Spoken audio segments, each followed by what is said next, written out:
예, 오늘 은사에 대해서 말씀을 나눌까 합니다.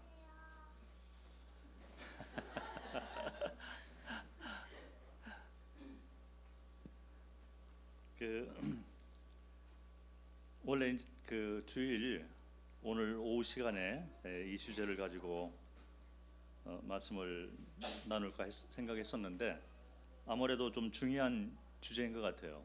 그래서 오전 시간에 말씀을 나누려고 합니다. 그리고 사실 이 주제에 대해서는 조금 오래전인데 이 동대문교에서 한번 전했던 그런 말씀으로 기억을 합니다. 초창기 때 한 4, 5년 전에 이렇게 그 말씀을 한번 전했던 기억이 나는데 그만큼 이 주제가 중요한 주제이죠. 그래서 지금은 새로 더해진 분들도 많이 있고 그래서 이 주제에 대해서 다시 한번 우리가 말씀 가운데 그 영적 원리를 잘 세워서 주님이 기뻐하시는 그 각 개인의 삶과 또 교회가 되었으면 좋겠습니다. 은사에 대해서 생각을 할 때 사랑하고 또 연관이 되어지는 것을 알아야 될 것 같습니다. 우리가 은사에 대해서 교회에서 공부도 했을 거고 다른 데서 이렇게 오신 분들 보면 이거 다 알고 있는 얘기 아니야 이렇게 생각을 할 수 있는데 의외로 은사에 대해서 그 성경적인 어떤 그 원리들을 잘 모르시고 이거를 율법으로 이렇게 접근하시는 그런 경우가 많이 있는 것 같아요. 그런데 은사를 생각하면 이게 은혜라는 것을 우리가 알 수 있을 것 같습니다. 성경에 은사에 대해서 말을 하고 있는 성경 구절이 세 군데 나와 있어요. 아시는 바와 같이 로마서 12장 그리고 고린도전서 12장부터 14장까지 그리고 에베소서 4장 11절부터 16절에 은사에 관해서 말씀이 나와 있는데 은사에 대해서 설명을 하면서 사랑을 같이 얘기하는 것을 볼 수가 있습니다. 왜 그러냐면 은사가 이 사랑과 직접적으로 연관이 되기 때문에 그렇게 나와 있는 거죠. 물론 사랑을 생각하고 은사를 생각할 때 은사를 교회 안에서 이제 우리가 활용을 하는데 사랑 가운데 행해야 된다. 이것을 우리가 알 수 있을 것 같습니다. 그런데 더 중요한 게 뭐냐면 은사 활용을 통해서 우리는 사랑을 배우는 거예요. 이게 은혜라는 거죠. 그래서 은사를 왜 우리에게 주셨는가? 하나님의 사랑을 배우게 하기 위해서 우리에게 줬다는 것입니다. 그리고 그 하나님의 그 사랑을 통해서 우리는 그리스도의 사랑이 우리를 강권하심으로 이웃을 사랑하는 법을 배우는 거죠. 그래서 이 이웃이라는 것은 이제 성도 사랑과 그리고 이 사랑으로의 초대, 그래서 구도자들을 사랑하는 법을 배우는 것이죠. 그래서 이 은사를 생각을 할 때 우리는 율법적으로 접근을 해서는 안 되고 성경의 모든 주제가 그렇습니다. 율법이 아니라 우리는 은혜 가운데 살고 있는 거예요. 그래서 이 은사 주제도 은혜로 접근을 해야 될 필요가 있습니다. 왜 그러냐면 첫 번째 누가 은사를 주셨는가부터 생각을 해보면 이 말이 이해가 될 걸로 생각이 됩니다. 자, 은사를 누가 주셨는가? 성경적으로 우리가 한번 살펴보도록 하겠습니다. 먼저 로마서 12장 3절을 보도록 하겠습니다. 삼위일체의 하나님이 이 은사를 주신 거예요. 아까 말씀드렸지만 로마서 12장과 고린도전서 12장, 에베소서 4장 이 세 군데 말씀을 보면 삼위일체의 하나님께서 은사를 주신 것을 우리가 볼 수가 있습니다. 로마서 12장 3절 읽도록 하겠습니다. 내게 주신 은혜로 말미암아 너희 각 사람에게 말하노니 마땅히 생각할 그 이상의 생각을 품지 말고 오직 하나님께서 각 사람에게 나누어 주신 믿음의 분량대로 지혜롭게 생각하라. 그리고 그 이제 밑에 은사를 구체적으로 설명을 해 놓은 것을 볼 수가 있는데, 읽은 바와 같이 오직 하나님께서 각 사람에게 나눠 주셨다. 그래서 은사의 주체가, 이 주신 분이 바로 이 하나님으로부터 시작되는 것을 볼 수가 있습니다. 고린도전서 12장을 보도록 하겠습니다. 오늘 은사를 설명을 하면서 이 세 성경 구절을 왔다 갔다 하면서 찾을 것 같아요. 고린도전서 12장 4절, 은사는 여러 가지나 성령은 같고, 8절에 어떤 사람에게는 성령으로 말미암아 지혜의 말씀을, 어떤 사람에게는 같은 성령을 따라 지식의 말씀을, 그리고 11절, 이 모든 일은 같은 한 성령이 행하사 그의 뜻대로 각 사람에게 나누어 주시는 것이니라. 그래서 고린도전서 12장을 보면 은사를 주신 분이 성령으로 나와 있는 걸 볼 수 있습니다. 그리고 에베소서 4장 7절 11절을 읽도록 하겠습니다. 4장 7절, 우리 각 사람에게 그리스도의 선물의 분량대로 은혜를 주셨나니, 11절에 그가 어떤 사람은 사도로, 여기 나와 있는 그가라는 것은 그리스도를 말을 하고 있는 것입니다. 어떤 사람은 사도로, 어떤 사람은 선지자로, 어떤 사람은 복음 전하는 자로, 어떤 사람은 목사와 교사로 삼으셨으니, 그래서 그리스도께서 주셨다, 이렇게 말을 하고 있는 것입니다. 그래서 로마서 12장에서는 하나님이 은사를 주셨다. 그리고 고린도서 12장에서는 성령이 주셨다. 에베소서 4장에서는 그리스도께서 주셨다. 이 삼위일체의 하나님이 우리에게 은사를 주셨다라고 설명을 하고 있는 것입니다. 왜 그러냐면 하나님의 속성이 그 가운데 나타나고 있는 거예요. 자, 우리가 삼위일체의 하나님을 생각을 하면 창세기 1장 1절부터 나와 있는 이 삼위의 하나님이 하나가 되잖아요. 그래서 연합이 있고, 이 연합이 된 관계 가운데서 동행이 있고 소통이 있고 약속이 있습니다. 그런데 이 연합의, 동행의, 소통의, 또 약속의 핵심이 뭐냐면 사랑인 것이죠. 그래서 예수 그리스도께서 침례를 받으실 때 성령이 비둘기처럼 내려오시고 하나님의 음성이 들려서 이는 내 사랑하는 자다, 그래서 사랑을 말을 하고 있습니다. 이 삼위일체의 하나님은 이 연합이 되기 위해서는 사랑이 핵심이 되는 거예요. 그래서 은사를 생각을 할 때 이 삼위의 하나님께서 우리에게 은사를 주셨는데, 하나님의 연합을 우리에게 보여주시고 하나님이 동행하고 소통하고 약속하신 것을 보여주시면서 그 핵심에 사랑이 있습니다. 그래서 누가 주셨는가를 먼저 생각할 때부터 우리는 하나님의 사랑을 생각을 할 수가 있는 것입니다. 은사를 성경에서 말을 할 때 항상 사랑이 같이 나오는 이유가 그와 같은 것에 있는 것이죠. 하나님의 사랑을 통해서 우리는 은사를 받게 된 것입니다. 구원받은 성도일 뿐 아니라 구원받은 각 성도들에게 하나님께서 은사를 주셨다는 것입니다. 그런데 그 핵심이 이제 사랑이 되는 거예요. 그래서 은사를 우리가 가지고 은사를 활용을 하면서 이 세상을 살아가고 지옥교회를 섬기고 이렇게 하게 되는데, 이 하나님의 사랑으로 행하는 것이 은사이다, 이것을 우리가 배울 수 있고, 또 하나는 하나님의 사랑을 배우는 것이요. 이 은사를 활용하다 보면 어려운 일이 많이 생길 수 있고, 그리고 내 자신의 능력과 어떤 율법적으로 행하는 그런 것이 아니라 하나님의 사랑이 우리를 강권하심으로 말미암아 우리는 은사를 활용하게 되는 거예요. 그래서 하나님의 이 사랑을 은사 활용을 통해서 배우게 되는 것입니다. 그리고 그걸 통해서 성도를 사랑하는 법을 배우고 이웃을 사랑하는 법을 배워나가는 거죠. 그래서 이 은사는 사랑과 직접적으로 연관이 있는 것입니다. 그래서 주신 분부터 생각을 할 때 삼위일체의 하나님이 우리에게 은사를 주셨다, 그것은 사랑으로 행하라, 이렇게 말씀하심과 동시에 하나님의 사랑에 대해서 배우도록 하나님의 뜻이 있다는 것을 우리가 알 수가 있는 것입니다. 왜 은사를 주셨는가?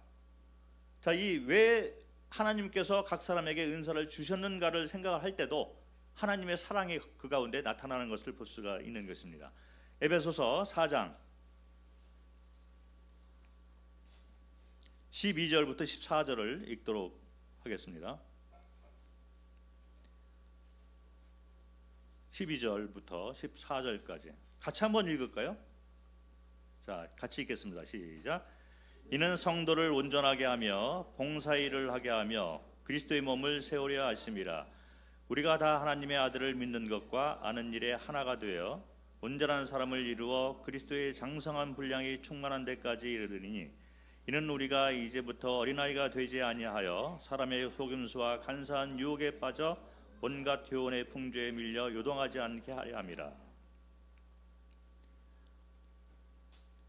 자, 12절에 보면 성도를 온전하게 하여 봉사일을 하기 위해서 은사를 주셨다. 우리는 은사를 활용을 함을 통해서 우리 자신이 장성하게 되는 거죠. 하나님의 사랑을 알게 되고 하나님 사랑 안에서 자라나게 하기 위해서 우리에게 은사를 주셨다라고 말씀을 하고 있는 거예요. 그래서 구원받은 성도가 아직도 내 은사가 무엇인지를 모르고 사는 사람은 성장할 수가 없다는 말을 하고 있는 거예요. 모든 구원받은 성도들은 하나 이상의 은사를 가지고 있습니다. 왜 그러냐면 몸의 이 원리를 이제 좀 이따 설명을 좀 드릴 건데, 몸의 원리를 가지고 성경은 은사를 설명을 합니다. 자, 그런데 이 손가락 한 마디에 이 지체가 있어요. 그런데 이 손가락 한 마디만 하더라도 연결되어 있는 부분들이 다 있다는 것입니다. 몸의 지체는 우리가 보일 때 한 지체가 이렇게 보일 수 있지만, 그러나 근육과 뼈와 모든 것이 다 연결되어 있기 때문에 적어도 한 개 이상의 은사를 가지고 살아가고 있는 것이 성도들의 삶이다. 자, 그런데 은사를 아직도 모르고 있어요. 내가 받은 은사가 무엇인가 아직도 모르고 있고, 교회를 그냥 왔다 갔다 하시는 그런 분들이 제법 많이 있습니다. 현대 크리스찬들의 전형적인 모습이 그런 모습이 되는데 결코 성장할 수 없다는 얘기를 하고 있는 거예요. 그래서 은사를 우리가 생각을 반드시 해야 될 필요가 있고, 은사 활용을 반드시 삶 가운데 해야만 되는 이유가 뭐냐면 은혜이기 때문에, 내가 성장할 수 있는 그 길이기 때문에, 그 길을 하나님이 이렇게 주셨기 때문에 우리는 은사를 알아야 되고 또 은사를 활용을 함으로 하나님을 배워 나가게 되는 것입니다. 그래서 손님처럼 왔다 갔다 하는 그런 삶이라든지 그런 것은 마치 어린아이와 같은 삶이다. 성경 그렇게 말을 하고 있는 것이죠. 그래서 은사를 활용을 하고 봉사를 하게 한다. 이것은 실제적인 삶의 행동 가운데 나와야 되는 것을 말을 하고 있는 것입니다. 그래서 시간과 삶을 투자하는 그와 같은 삶의 이 형식을 통해서, 생활을 통해서 우리는 하나님을 배우게 되고 사랑을 배우게 되고 성도 사랑과 이웃 사랑을 배우게 된다는 말을 성경을 하고 있는 거예요. 상당히 중요한 말을 하고 있는 것입니다. 그리고 4장 12절에 나와 있는 것처럼 성도를 온전하게 하여 봉사일을 하게 하며 그리스도의 몸을 세우려 하기 위해서 은사를 주셨다. 그래서 각 성도들이 은사를 활용을 함으로 본인들이 성장을 하는 것이 첫 번째이고, 그 성장을 통해서 우리는 지역교회가 같이 성장해 나가는 것을 볼 수가 있는 것입니다. 이것이 바로 하나님의 뜻인 것을 우리가 알 수 있는 것이죠. 그래서 은사를 활용함으로 지역교회가 이제 성장이 되어지고 하나님 나라 확장이 이어지고 하나님 뜻이 이루어지고 하나님 이름이 높아지는 그런 것을 하나님이 원하시는 것이죠. 그리고 이 고린도전서 12장을 보도록 하겠습니다. 고린도전서 12장 7절 각 사람에게 성령을 나타내심은 유익하게 하려 하심이라. 자, 그래서 은사를 우리가 활용을 할 때 누가 가장 유익을 받느냐 하면 각 성도들이 유익을 가장 많이 받는 거예요. 하나님이 구원 받은 것에서 천국을 가게 하고 하나님의 자녀로 태어난 것으로 끝나는 것이 아니라 이 세상 살아가면서 은사를 주셔서 은사를 통해서 성장하고 유익을 받게 하기 위해서 은사를 주셨다. 이렇게 성경은 말을 하고 있습니다. 그래서 그 각 성도들이 가장 유익을 받고 그 유익을 통해서 지옥교회가 이제 유익을 받고 주님 나라 확장이라는 것이 되어지는 것을 성경은 말을 하고 있습니다. 그리고 로마서 12장을 보겠습니다. 1절 잘 아시는 그런 말씀인데, 그러므로 형제들아 내가 하나님의 모든 자비하심으로 너희를 권하노니 너희 몸을 하나님이 기뻐하시는 거룩한 산 제물로 드리라. 이는 너희가 드릴 영적 예배니라. 자, 여기 보면 너희 몸을 하나님이 기뻐하시는 거룩한 산 제물로 드리는 하나님의 말씀이 나와 있는데, 이 방법이 뭐냐? 은사 활용이 되는 거예요. 구체적으로 너희의 몸을 하나님이 기뻐하시는 거룩한 산 제사로 어떻게 드려야 되느냐에 대해서 성경은 말을 하고 있는데, 그것이 바로 은사가 되는 것입니다. 각 성도들에게 은사를 나눠줌으로 인해서 성도들이 받은 은사대로 믿음의 분량대로 하나님을 섬기면서 자신의 삶을 온전한 하나님이 기뻐하시는 거룩한 제사로 드리는 것이 하나님의 뜻이라는 것이죠. 살아있는 예배, 그것은 바로 은사 활용으로부터 시작된다. 그렇게 보시면 될 것 같습니다. 구체적인 방법을 설명해 놓은 거예요. 자, 내가 하나님을 위해서 살고 싶어요. 그리고 내 삶을 거룩한 산 제사로 드리기를, 제물로 드리기를 원하는데, 복음을 전하는 것이 살아있는 예배가 될까? 어떻게 사는 것이 하나님을 이렇게 섬기는 예배의 삶이 될까? 성경은 은사를 말을 하고 있습니다. 그래서 각 성도들이 받은 믿음의 분량에 따라서 은사를 활용할 때 하나님이 기뻐하시고 거룩한 산 제물로 받으신다. 구체적으로 설명을 해 놓은 거예요. 그래서 12장, 로마서 12장은 그것으로부터 시작을 하고 그 밑으로 읽어보면 은사를 구체적으로 설명해 놓은 것을 우리가 볼 수가 있습니다. 자, 은사 활용에 있어서 영적 원리는 사랑이다. 제가 말씀을 드렸는데 성경을 좀 구체적으로 보도록 하겠습니다. 로마서 12장 3절부터 쭉 읽어보면 8절까지가 이제 은사에 대해서 구체적으로 설명을 하고 있습니다. 그리고 9절부터 나와 있는 말씀을 보면 사랑이 나와요. 9절에 사랑에는 거짓이 없나니, 그리고 10절에 형제를 사랑하며, 그리고 19절에 내 사랑하는 자들아, 이렇게 해서 사랑에 대해서 쭉 설명을 해 놓은 것을 볼 수 있습니다. 은사를 설명할 때 성경은 항상 사랑을 같이 이렇게 설명하는 것을 볼 수가 있는 거예요. 잘 아시는 바와 같이 고린도전서 12장을 우리가 은사를 설명해 놓은 성경 장이다 이렇게 알고 있는데, 그 다음에 나와 있는 13장은 고린도전서 13장은 사랑장입니다. 그리고 다시 14장에 가서 은사를 다시 또 설명을 하고 있는데 그 중간에 사랑장이 있는 거예요. 그래서 고린도전서 12장부터 14장까지 은사와 더불어 나와 있는 주제가 뭐냐면 사랑이 주제가 됩니다. 사랑을 바탕으로 우리가 은사를 행해야 되고, 은사 활용을 통해서 우리는 사랑을 배우게 된다. 하나님을 사랑하게 되고 이웃을 사랑하는, 성도를 사랑하게 되는 그것이 바로 은사이다 설명을 하고 있는 거죠.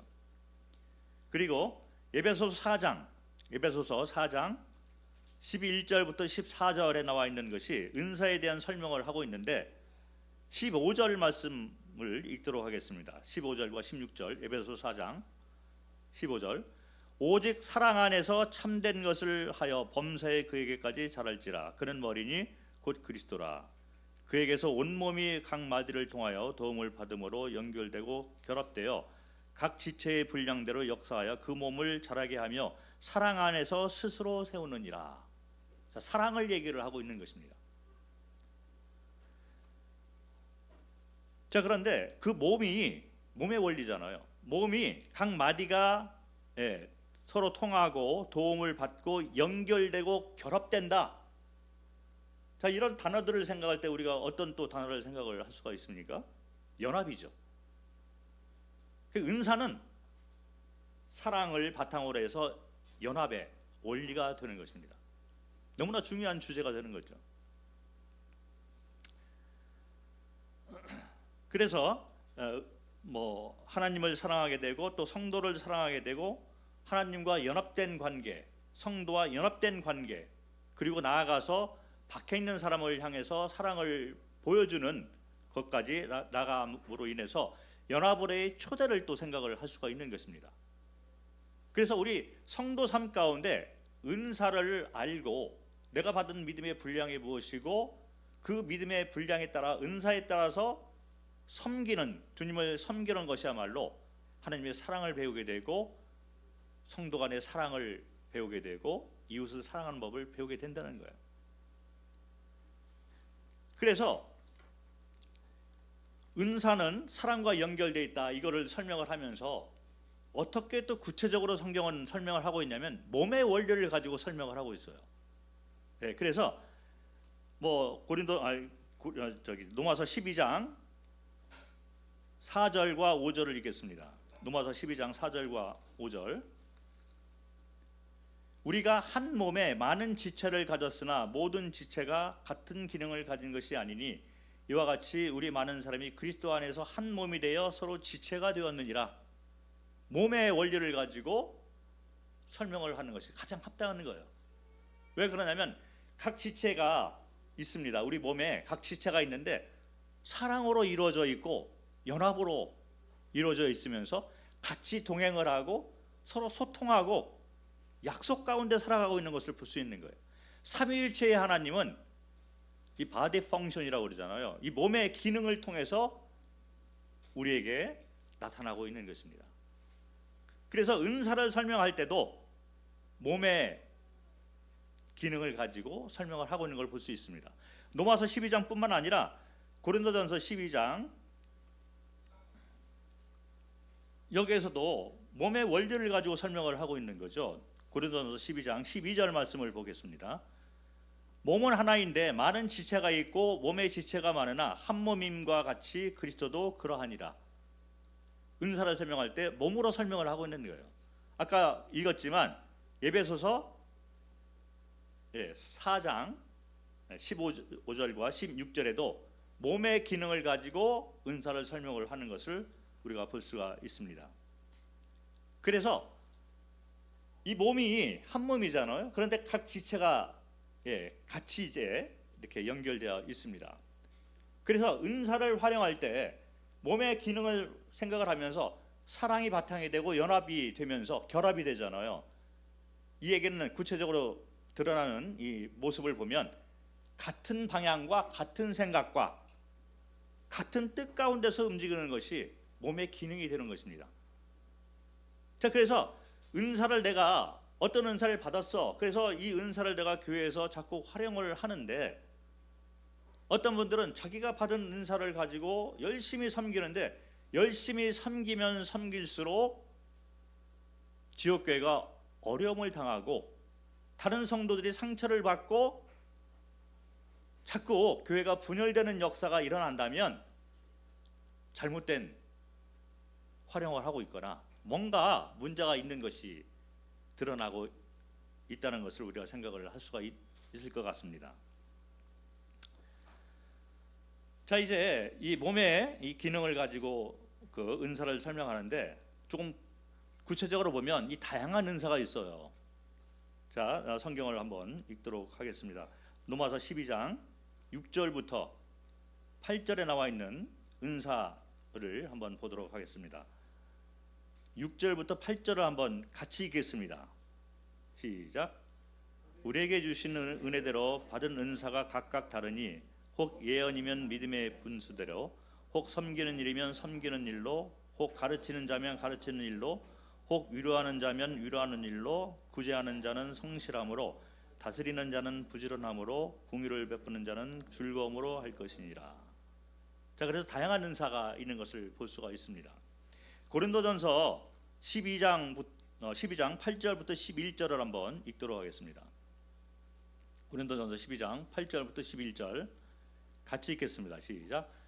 어떤 사람에게는 성령으로 말미암아 지혜의 말씀을, 어떤 사람에게는 같은 성령을 따라 지식의 말씀을, 다른 사람에게는 같은 성령으로 믿음을, 어떤 사람에게는 한 성령으로 병 고치는 은사를, 어떤 사람에게는 능력 행함을, 어떤 사람에게는 예언을, 어떤 사람에게는 영들 분별함을, 다른 사람에게는 각종 방언함을, 어떤 사람에게는 방언을 통역함을 주시나니 이 모든 일은 같은 한 성령이 행하사 그의 뜻대로 각 사람에게 나누어 주시는 것이니라. 자, 여기 보면 다양한 은사들을 설명을 하고 있습니다. 그리고 아까 에베소서 4장 11절에 목사, 교사, 또 선지자, 사도 이렇게 해서 다양한 은사를 설명을 하고 있는 거죠. 그래서 몸은 하나이지만 지체가 이제 여러 형태가 있고 이 지체들이 연결되어 있는 것을 설명을 하고 있습니다. 그런데 고린도전서 12장 28절부터 31절 말씀을 제가 읽도록 하겠습니다. 고린도전서 12장 28절. 하나님이 교회 중에 몇을 세우셨으니 첫째는 사도요, 둘째는 선지자요, 셋째는 교사요, 그 다음은 능력을 행하는 자요, 그 다음은 병 고치는 은사와 서로 돕는 것과 다스리는 것과 각종 방언을 말하는 것이니라. 다 사도이겠느냐? 다 선지자이겠느냐? 다 교사이겠느냐? 다 능력을 행하는 자이겠느냐? 다 병 고치는 은사를 가진 자이겠느냐? 다 방언을 말하는 자이겠느냐? 다 통역하는 자이겠느냐? 너희는 더욱 큰 은사를 사모하라. 자, 은사가 큰 은사가 있고 비교적 작은 은사가 있다는 것을 설명을 하고 있는 거예요. 자, 우리가 몸의 기능을 보더라도 좀 이해가 될 것 같습니다. 예를 들어서 손가락 하나가 다쳤어요. 물론 아프잖아요. 그래서 온몸이 고통을 느낍니다. 그래서 손가락 하나만 다쳐도 우리는 같이 고통을 느끼는 연결되어 있는 그런 몸이 되는 거예요. 자, 그런데 손가락 하나가 다쳤다고 해서 생명에 지장이 있는 것은 아닐 것 같습니다. 자, 그런데 심장이 총을 맞았어요. 부상을 당해서 심장에 손상이 되었으면 치명적일 수가 있다는 것입니다. 그런 것처럼 한 몸이지만 더 치명적인 그런 장기가 있다는 것을 설명을 하고 있는 거예요. 이런 것처럼 은사 가운데에서도 교회 안에서 사용하는 은사 가운데에서도 큰 은사가 있고 작은 은사가 있다. 예를 들어서 방언 같은 그런 은사 있잖아요. 예를 들어서 이건 제 개인적인 분별입니다. 요즘 보면 오순절 계통의 그런 교회들이 활발하게 전 세계적으로 움직이는 것을 볼 수가 있어요. 그러면서 성도들 가운데 우리도 좀 방언도 하고 병 고치는 은사도 좀 가지고 있어야 되는 거 아니야? 그게 좋아 보이잖아요. 눈에 보이는 거니까. 그리고 사람이 연약하고 이제 아플 때도 있고 그러니까 그런 쪽으로 쏠리는 분들이 많이 있어요. 자, 그런데 방언이 아직도 있느냐 없느냐 여기에 대해서 좀 제 개인 분별을 좀 설명을 드리겠습니다. 다른 분별을 가질 수 있어요. 괜찮습니다. 제 개인적인 분별은 방언이라는 것은 우리가 생각하고 있는 여러 언어를 생각을 할 수 있잖아요. 그런 방언이 있고 또 하나 신령한 말 이런 것이 또 방언으로 성경에 나와 있기 때문에 그것이 있을 수가 있다라고 분별을 합니다. 자, 그런데 방언을 그러면 내가 받았다고 해서 그 말을 했다고 해서 어떤 도움이 될까? 성경의 은사를 공부를 해보면 이와 같은 은사는 아주 작은 은사에 지나지 않다라고 우리가 생각을 할 수가 있는 거예요. 그래서 방언을 하려고 하면 개인적으로 그냥 하면 될 것 같아요. 탓하지 않을 것 같습니다. 그리고 자랑할 것도 하나도 없고 교회 안에 유익도 별로 안 될 것 같습니다. 그래서 그런 식으로 우리가 방언을 설명을 하면 큰 무리는 없을 것 같아요. 그것이 있다 없다 이렇게 생각을 하는 것보다도 말씀 가운데 은사를 공부를 하면서 여기 나와 있는 것처럼 지혜의 말씀과 지식의 말씀이 또 다르게 나와 있는 걸 볼 수 있습니다. 지식의 말씀을 가르치는 사람을 교사라고 얘기를 해요. 자, 그런데 지혜의 말씀을 가르치는 사람을 메신저라고 얘기를 합니다. 이 메신저는 지혜의 말씀을 전하는 사람이 되는 거예요. 말씀을 들었을 때 지식으로 끝나는 것이 아니라, 지식으로 끝난다면 교사 은사를 가진 분. 그런데 성경을 공부를 하면서 마음에 감동이 되면서 삶이 변화가 되는 것을 전하는 그런 메신저, 지혜의 말씀을 전하는 은사를 가지고 있는 분이 있는 것입니다. 저는 개인적으로 볼 때 요즘 한국 교회가 지혜의 말씀을 전하는 메신저가 너무나 적은 것을 볼 수 있어요. 성경을 가르치고 풀이해서 공부를 해서 가르치고, 이거는 지식의 말씀인데 그런 교사 은사를 가지고 있는 분들은 제법 있는 것 같습니다. 공부해서 가르치면 되니까. 그래서 삶을 타치를 하고 마음을 감동시켜서 삶을 변화시키고 교회가 변화되고 영적 원리대로 살라고 선포하는 메신저의 은사를 가진 지혜의 말씀을 선포하는 사람들은 그렇게 많지 않은 걸 볼 수 있어요. 기도해야 될 문제인 것 같습니다. 동대문교회도 지혜의 은사를 가지고 있는 그런 일꾼들이 많이 일어났으면 좋겠습니다. 우리가 기도해야 될 그런 제목이 되는 거예요. 강단이 살아 있다라는 것은 지식의 말씀을 전하는 것보다 지혜의 말씀을 전하는 것을 의미하고 있는 것입니다. 그래서 그 은사가 다양하게 있고 성경에 안 나와 있는 또 은사들이 또 있을 것 같습니다. 성경 전체를 보면, 맥을 이렇게 짚어보면 여러 은사들이 초대교회 때 이렇게 사용되어 있는 것을 우리가 볼 수가 있습니다.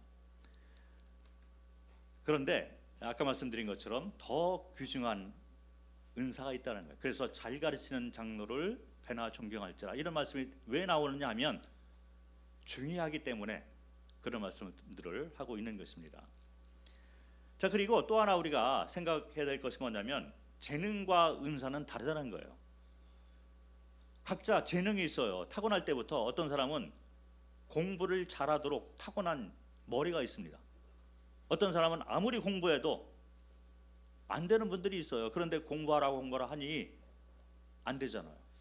그런데 공부는 못하는데 체육을 잘하거나 음악을 잘하거나 이런 은사가 또 있는 거예요. 이런 재능이 있는 거예요.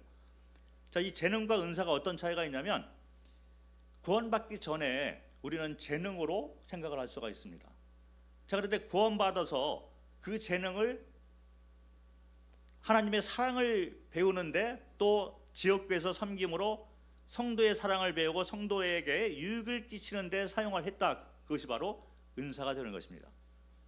그래서 재능이 있다고 해서 그 재능이 은사하고 연결되는 것은 아니라는 거죠. 예를 들어서 노래를 아주 잘합니다. 자, 그런데 이 성도는 구원받았는데 유행가는 기가 막히게 부르는데 찬양을 드리는 걸 못 보는 그런 경우가 있는 것 같아요. 그래서 찬양을 좀 했으면 좋겠습니다. 그 좋은 목소리로 찬양을 좀 했으면 좋겠습니다. 그런데 목소리가 안 나오는 거예요. 영성이 이게 안 되기 때문에 하나님의 사랑과 연결되어 있는데 은사 활용이라는 것이, 그것이 안 되면 재능은 있지만 그 재능이 올바로 은사로서 활용이 안 되고 있는 것을 우리가 생각을 할 수가 있을 것 같습니다. 어떤 분들은 아주 축구를 잘해요. 열심히 축구하고 축구는 기가 막히게 하는데 축구할 때 제일 행복해 보이는데 복음 전하거나 교회 안에서 유익을 끼치는 그런 축구를 하는 것이 아니라 교회도 빠지고 자기가 좋아서 그렇게 다니는 분들이 있어요. 재능이라고 생각할 수가 있는데 은사는 아닌 것입니다. 자, 그래서 이 재능과 은사의 차이를 그렇게 좀 이해를 해주시면 되고, 또 말씀을 잠깐 보도록 하겠습니다. 고린도전서 12장 4절부터 6절 말씀. 은사가 있고, 4절, 은사는 여러 가지나 성령은 같고 직분은 여러 가지나 주는 같으며 또 사역은 여러 가지나 모든 것을 모든 사람 가운데서 이루시는 하나님은 같으니. 자, 여기 보면 은사가 있고 직분이 있고 사역이 있어요. 이게 어떻게 다르냐면 각 개인이 가지고 있는 은사가 있습니다. 그리고 그 은사를 지역교회에서 이제 활용을 하게 되면 직분을 가지고 활용을 하고 있는 경우가 있어요. 예를 들어서 뭐 아이들을 사랑해. 자, 그러면 주일학교에서 주일학교 교사의 직분을 가지고 아이들을 사랑하면서 유익을 끼치는, 본인에게도 유익이 되고 또 교회에게도 유익을 끼치는 은사 활용하는 분들이 계십니다. 그래서 각 개인이 가지고 있는 은사가 있는데 그거를 지역교회에서 활용을 하기 시작할 때 직분을 가지고 활용을 하는 것을 볼 수가 있는 거죠. 그리고 그 직분이 계속 이어지면 그것이 바로 사역이 되는 것입니다. 그래서 은사가 이제 직분으로 더욱 이제 커지고 그 다음에 직분이 이제 사역이 되는 거예요. 그래서 이 교회 안에는 실업자가 있어서는 안 되는 거예요. 모든 사람이 은사에 따라서 하나님을 배우고 섬기고 은혜 가운데 사랑을 배우고 이렇게 함으로 인해서 모든 사람들이, 각 성도들이 교회 안에서 사역자가 되는 것입니다. 나는 뭐 사역하는 것이 없어, 저분이 사역자, 이 교회는 저분이 사역자, 이렇게 생각해서는 안 된다는 거죠. 각 성도들은 지역교회 안에서 모두 다 사역자가 되는 것입니다. 이 동대문교회는 영적 실업자가 있어서는 안 되는 거예요. 모든 사람들이 직분을 가지고 이 은사에 따라서 사역을 행하는 그런 동대문교회가 되기를 주님은 원하신다는 것입니다. 자, 그래서 은사를 이렇게 활용을 할 때 문제가 되는 것들이 있잖아요. 그래서 문제가 왜 되는 거에 대해서 한번 좀 생각을 해보도록 하겠습니다. 원인이 있을 것입니다. 은사 활용을 하면 유익을 끼치고 본인도 이제 은혜 가운데서 하나님의 사랑을 배우고 성도 사랑을 배우고 이렇게 하는데, 그리고 지역교회가 발전하게 되는데 이게 문제가 자꾸 되는 경우가 있어요. 왜 문제가 되냐면, 첫 번째는 본인의 은사를 잘 모르고 활용을 안 하시는 분들이 교회에 많아지면 많아질수록 그 교회는 문제가 되는 것입니다. 성도들은 많이 있는데 은사를 활용해서 주님을 섬기는 성도가 아주 적은 그런 큰 교회들이 많이 있어요. 문제가 됩니다. 왔다 갔다 하는 손님들이 많고, 그래서 한 뭐 80%는 손님이고 한 20% 정도만 주님을 섬기는, 그래서 의외로 큰 교회인데 뭐 어떤 일들을 해야 되는데 일꾼이 없다는 얘기를 자꾸 하는 그런 교회들이 제법 있습니다. 사람은 많은데 일꾼이 없어요. 큰 문제가 됩니다.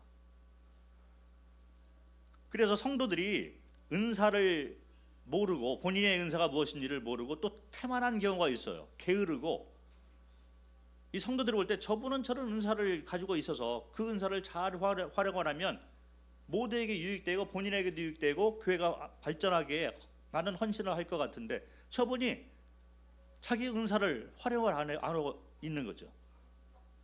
저분은 그 은사를 가지고 주님을 섬기는 것이 너무 아름다운 삶이 될 것인데 태만하고 게으르고, 그리고 잘못 이해해가지고 앞에 나서면 교만이다, 그래서 나는 겸손하게 뒤에만 빠져 있겠다, 이렇게 생각하는 잘못된 오해를 또 하고 계시는 분이 있는 거예요. 교만과 겸손은 그럴 때 사용하는 것이 아닙니다. 은사에 관해서는 본인의 믿음의 분량대로 받은 은사대로 활용을 하는 것이 겸손이고 주님이 기뻐하시는 뜻이라는 것이죠. 그래서 어떤 분들은 알려고 하지도 않아요. 구원받은 지 오래됐는데 평생 그냥 왔다 갔다만 하고 손님으로 자리만 채우다가 그냥 집회 끝나면 돌아가고 그런 생활을 반복하는 분들이 있어요. 불순종이죠. 성경에 우리가 읽었듯이 그런 분들은 결코 성장이라는 것은 없습니다. 하나님을 배울 수가 없는 거예요. 성장의 길은 은사 활용을 통해서 그렇게 우리가 성장해 나갈 수 있다라고 성경은 말을 하고 있는데, 자, 내가 성장을 못하는 것은 괜찮아, 난 그래도 이 삶이 좋아 라고 생각하시는 분들이 있습니다. 자, 그런데 에베소서 아까 읽은 말씀 가운데 에베소서 4장 말씀을 다시 한번 보도록 하겠습니다. 4장 14절에 보니까 이는 우리가 이제부터 어린아이가 되지 아니하여 사람의 속임수와 간사한 유혹에 빠져 온갖 교훈의 풍조에 밀려 요동하지 않게 하렴이라. 성장하지 않는 것으로 끝나면 그나마 다행이에요. 근데 성경은 뭐라고 얘기를 하고 있냐면 성장을 안 하는 것으로 끝나는 것이 아니라 이 사람이 유혹을 받아서 타락하게 된다라고 말을 하고 있는 것입니다. 그래서 우리가 이제 교회가 이렇게 지역교회가 있는데 은사 활용을 안 하시는 성도님들이 계십니다. 왔다 갔다 하시는 분들이 있어요. 조금 있으면 이제 넘어지게 되는 걸 볼 수 있어요. 그런데 교회 안에서 열심히 주님을 섬기고 잘 배우고 하나님의 사랑을 배우고 성도 사랑을 배우고 비록 부닥치고 이렇게 깨지고 하면서 내려놓고 깨어짐을 이렇게 배우는 사람은 주 안에서 성장해서 점점 더 이렇게 성숙한 방향으로 가는 걸 볼 수 있는 것입니다. 성장하지 않는 사람들은 거기서 머무는 것이 아니고 뒤로 물러나서 넘어지게 된다는 것을 성경은 말을 하고 있는 것입니다. 왜 그러냐면 자기가 주인 되어 살고 있는 거예요. 내가 은사를 받고 주님을 지역교회에서 섬기라고 이렇게 은사를 주셨고 그 안에서 사랑을 배우라고 은사를 주셨는데 안 하고 있습니다. 그냥 섬기지 않고 그냥 왔다 갔다 하는 게 좋잖아요. 자, 그러면 타락하게 되면서 어떤 삶의 모습으로 보이게 되냐면 결국 이제 스스로 왕 되고 주인 되고 재판장 돼서 유혹을 받을 때 넘어지게 되는 걸 볼 수가 있는 것입니다.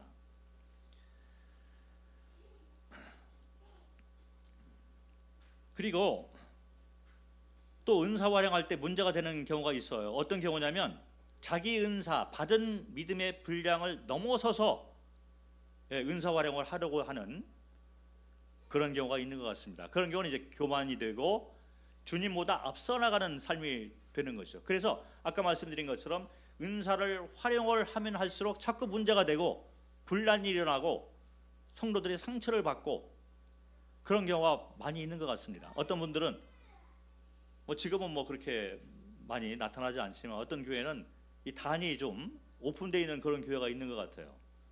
그래서 성령 인도하심을 받은 분들이 나가서 말씀을 좀 전해 줬으면 좋겠습니다. 그런 경우가 있잖아요.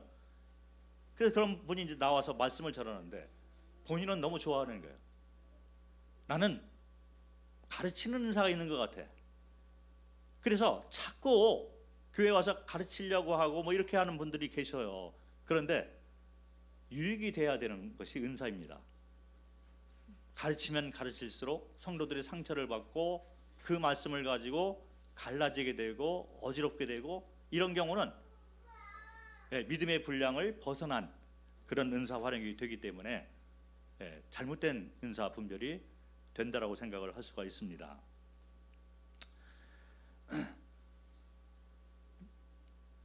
그리고 또 하나는 이제 사랑으로 하지 않는 경우가 있는 거죠.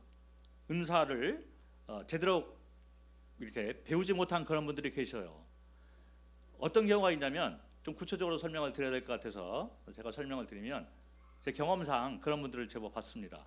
전도자, 특별히 전도자의 은사를 가지고 있는 전도는 은사인과 동시에 모든 성도들의 의무가 됩니다. 여기에 대해서는 제가 나중에 또 설명을 좀 드리려고 하는데 전도의 은사를 가진 분들이 있어요. 그래서 전도를 열심히 하고 영혼을 보면 그냥 지나치지 않습니다. 그런데 은사는 사랑하고 연결되어 있기 때문에 사랑을 배우는 거거든요.